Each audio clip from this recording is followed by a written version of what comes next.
coming into this, one of the challenges is that you've got to play the part so that we can believe you, whether it's reality or whether it's Rekall. Right. I'm curious what you do to prepare for that.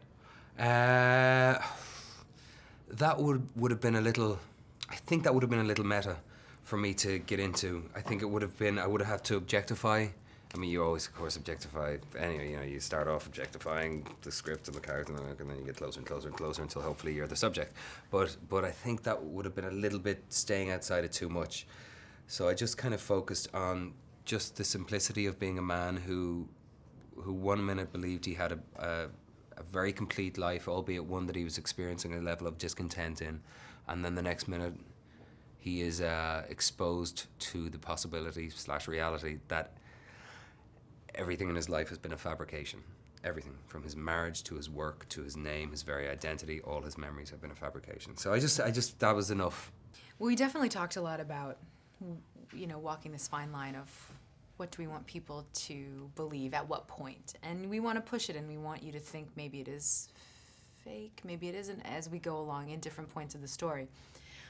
But for performance sake, it's real. It can't not be real, otherwise.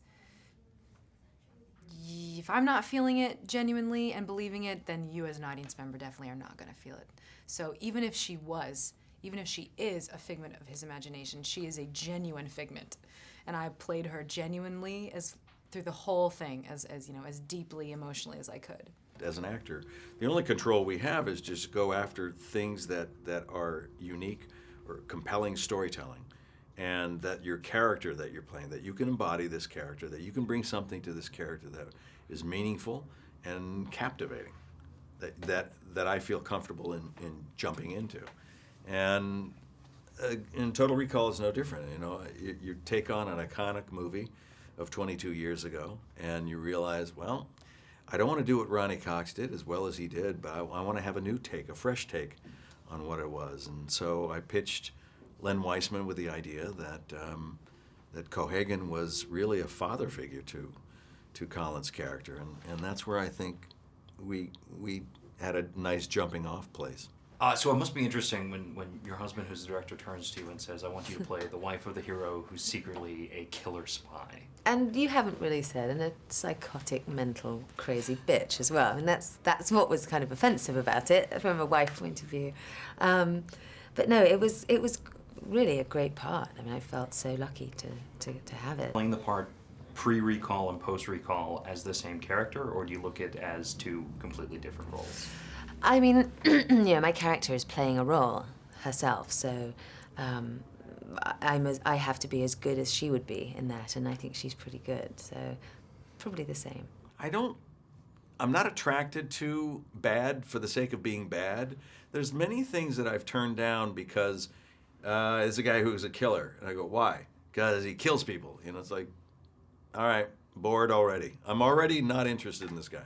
If you want me to consider this, we have to explore the why. And in here, with Total Recall, the why was very clear, is that, to me, it was that Cohagen has very clear, distinct ideas of what would bring about a better society. And the resistance is trying to prevent him from bringing this to life. And I thought, that's good, I like that. Because I can get behind that kind of sensibility, narcissistic as it may seem from an exterior point of view. But he believes his way is the best, and if you just follow me, I will lead you to utopia.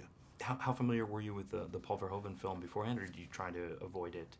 I'm familiar with it. We watched it and would occasionally watch it during lunch and look at scenes again and talk about, you know, oh, are we funny enough? Are we too funny? Are we dark? Are we too dark? So quite familiar with the film. Obviously wanted to do something very different, but it's, you know, it's a beloved piece of cinema in many of our lives, including, you know, Colin and Kate and mine. It feels like a lot of practical sets. Yeah, here. it was. How does that help you get into this world? I think it really helps. I mean, I must say, I would be nervous of doing a movie where you're sitting on a green crate, holding a tennis ball, pretending. I mean, I think it's incredible when people are really good at doing that, but I do think that would be quite difficult, I think. And we were never in that position. You know, sometimes, you know, we have this kind of crazy set, and then there'd be a sort of strip of green, you know, but that didn't really take away from it. The sets were fully realised, practical down to the tiniest detail, and we were in all intents and purposes hover cars, you know, spinning around hundreds of miles an hour. So I feel pretty lucky about that. There's a great little nod to it too when you're on The Fall reading The Spy Who Loved Me, because it's either foreshadowing or it's maybe he just loves spy novels. Yeah, I know, and there was a whole. I mean, if you, not that they did go in, or there was any need to, but if you went in on the books that were in the apartment, there was more than one Broccoli book. There was more than one Bond book in there, and it was just it was a little. I think kind of just a little cinematic nod of the head that possibly there were, you know, you can't truly subjugate the experience of a human being. Nature can do it, but somewhere inside there'll be a voice, however lightly whispered, that will always remain, you know.